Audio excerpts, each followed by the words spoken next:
दोस्तों कल्पना कीजिए, आप सुबह उठते हैं, फोन खोलते हैं, टेलीग्राम पर अपने नोट्स देखने जाते हैं, किसी चैनल का अपडेट पढ़ने जाते हैं या अपने बिजनेस ग्रुप में मैसेज चेक करना चाहते हैं, लेकिन टेलीग्राम खुलता ही नहीं है। और फिर खबर आती है भारत सरकार ने टेलीग्राम को अस्थायी रूप से ब्लॉक कर दिया है। अब सवाल उठता है कि आखिर टेलीग्राम ने ऐसा क्या कर दिया कि करोड़ों लोगों द्वारा इस्तेमाल किए जाने वाले इस प्लेटफॉर्म पर सरकार को रोक लगानी पड़ी। और सबसे बड़ा सवाल, क्या टेलीग्राम सच में दोषी है या फिर किसी बड़ी समस्या का सिर्फ एक हिस्सा है? दरअसल भारत सरकार ने टेलीग्राम पर यह रोक 22 जून तक लगाई है। सरकार का कहना है कि यह फैसला नीट यूजी 2026 री एग्जाम को सुरक्षित करने के लिए किया गया है। सरकारी एजेंसियों के मुताबिक कुछ गिरोह टेलीग्राम चैनलों और ग्रुप का इस्तेमाल करके छात्रों को कथित तौर पर लीक पेपर बेच रहे थे, फर्जी दावे फैला रहे थे और परीक्षा से पहले भ्रम पैदा कर रहे थे। यही वजह है कि इलेक्ट्रॉनिक्स और आईटी मंत्रालय ने टेलीग्राम की पहुंच पर अस्थायी रोक लगा दी है। यह कार्रवाई सूचना प्रौद्योगिकी अधिनियम के धारा 69A के तहत की गई है। लेकिन कहानी यही खत्म नहीं होती।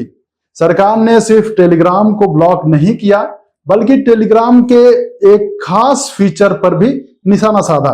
रिपोर्ट्स के मुताबिक टेलीग्राम के मैसेज एडिटिंग फीचर को भी सीमित करने के निर्देश दिए गए हैं। क्यों?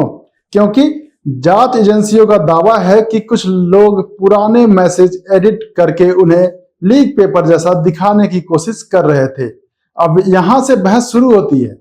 एक तरफ सरकार कह रही है कि अगर करोड़ों छात्रों के भविष्य को बचाना है तो सख्त कदम जरूरी है, लेकिन दूसरी तरफ आलोचक सवाल पूछ रहे हैं, अगर पेपर लीक हुआ है तो असली समस्या टेलीग्राम है या वो लोग हैं जो पेपर बाहर निकाल रहे हैं? टेलीग्राम के संस्थापक पावेल डुरू ने भी इस फैसले की आलोचना की है।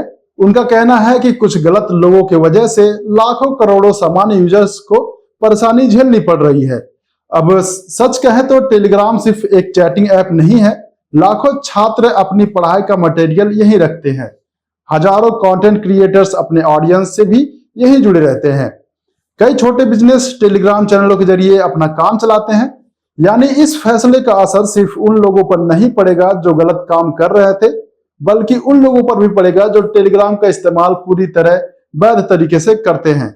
अब सवाल यह है, क्या टेलीग्राम को बंद करने से पेपर लीक रुक जाएगा या फिर जो लोग गलत काम कर रहे हैं वो किसी दूसरे प्लेटफॉर्म पर चले जाएंगे? क्योंकि इतिहास बताता है कि टेक्नोलॉजी बदलती रहती है, लेकिन अगर सिस्टम में खामी हो तो समस्या बार बार लौटकर आती है। तो दोस्तों टेलीग्राम पर लगा यह ताला फिलहाल अस्थायी है, लेकिन इसने एक बहुत बड़ी बहस जरूर छेड़ दी है।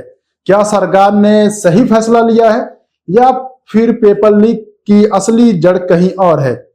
आपकी क्या राय है? कमेंट बॉक्स में जरूर बताइएगा। अगर वीडियो पसंद आया हो तो वीडियो को लाइक कीजिए, शेयर कीजिए और खबरी परिंदे को सब्सक्राइब करना बिल्कुल मत भूलिएगा। फिर मिलते हैं अगली किसी बड़ी खबर के साथ। तब तक के लिए जय हिंद।